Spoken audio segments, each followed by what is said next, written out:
Serikali kupitia Wizara ya Maliasili na Utalii imepanga kuongeza idadi ya watalii nchini hadi kufikia milioni 8 ifikapo mwaka 2030, ikiwa ni ongezeko la watalii milioni 3 kutoka makadirio ya awamu iliyopita. Wakikabidhi tuzo ya kampuni bora ya kuongoza watalii nyanda za juu kusini kwa mkuu wa mkoa wa Mbeya Mheshimiwa Beno Malisa, mkuu wa hifadhi ya Mpanga Kipengere Donasian Makoi anasema msimu uliopita ulikuwa na makadirio ya kufikia watalii milioni 5, lakini kwa sasa kumekuwa na ongezeko kutokana na maboresho iliyofanyika ndani ya hifadhi nyingi hapa nchini. Kwa mwaka huu 2026 mpaka 2030 ni watalii milioni 8, na sisi kama hifadhi ya Mpanga Kipengere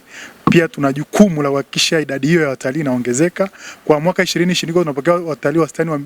watalii kama 100-200 ndani ya hifadhi, lakini kwa sasa hivi wastani ni watalii 1000 kwa mwezi. Kwa hiyo kwa mwaka tunaenda kupokea watalii almost 1012. Kwa hiyo ni progress kubwa tunayoiona, lakini haiji hivi hivi, ni kutokana na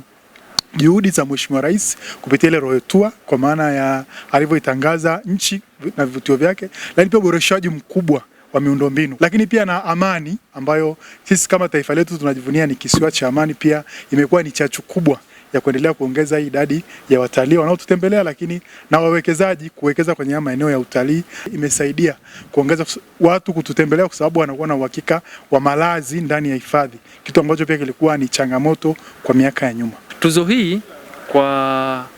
kuipata, kwanza imetupa heshima kubwa sana kampuni ya utalii, na pia imetupa dhamana kuendelea kutangaza utalii wa nyanda za juu kusini katika kuhifadhi wanyamapori, vivutio vya asili vilivyopo huku nyanda za juu kusini, kuvitangaza na dunia iweze kuvifahamu.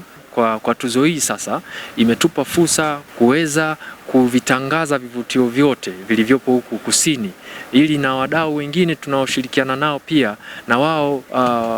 waweze kuamka zaidi na kufanya kazi kwa ubora katika kuhifadhi, ili pia ilete chachu katika taifa hili, na waone kabisa kumbe kusini kuna jambo ambalo ni kubwa zaidi ambalo linaweza likaleta watalii wengi, ambapo tunaweza tukafikia hii idadi ambayo sasa tumepewa takribani watalii milioni 8 tuweze kufikisha kwa mwaka huu. Beno Malisa ni mkuu wa mkoa wa Mbeya, anapongeza jitihada zinazofanywa na wadau wa utalii kwa kufungua fursa za ajira, biashara na kuendeleza dhana ya serikali ya awamu ya 6 katika kukuza utalii na kuinua uchumi wa mikoa nyanda za juu kusini, huku kaimu afisa utalii mkoa wa Mbeya akieleza vivutio vilivyopo mkoani humo. Kufanya hivyo pia mnaendelea kututangaza, kutufungulia fursa za ajira, biashara mbalimbali katika kuendeleza dhana aliyoanzisha Mheshimiwa Rais ya kukuza utalii na hasa alipotengeneza filamu yake ya Royal Tour. Tunaamini imetufungulia milango mingi na nyinyi mnaitumia vizuri kutimiza malengo tarajiwa kuelekea kukuza utalii nyanda za juu kusini pamoja na magharibi. Sisi kama TFS nipende kuwaeleza wadau kwamba maeneo yetu ya vivutio vya utalii kama taasisi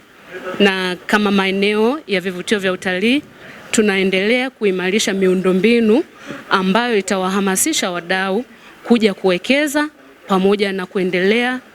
kuleta wageni mbalimbali wa kimataifa, lakini na wageni wa ndani kuja kutembelea maeneo yetu haya ya utalii na kujionea maajabu ya vivutio vya utalii vinavyopatikana nyanda za juu kusini. Mkoa wa Mbeya kimsingi ni mkoa ambao una vivutio vingi vya utalii,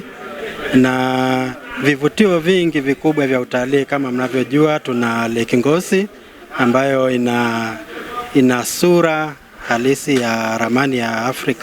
Afrika, lakini pia tuna mlima Rungwe ambao ni mlima wa 3 kwa urefu. Pia tuna vivutio vingine kama Kijungu, tuna Matema Beach ambayo ndio fukwe za Lake Nyasa. Vyote hivi ni vivutio ambavyo viko kwenye mkoa wa Mbeya, lakini pia na kanda ya nyanda za juu kusini.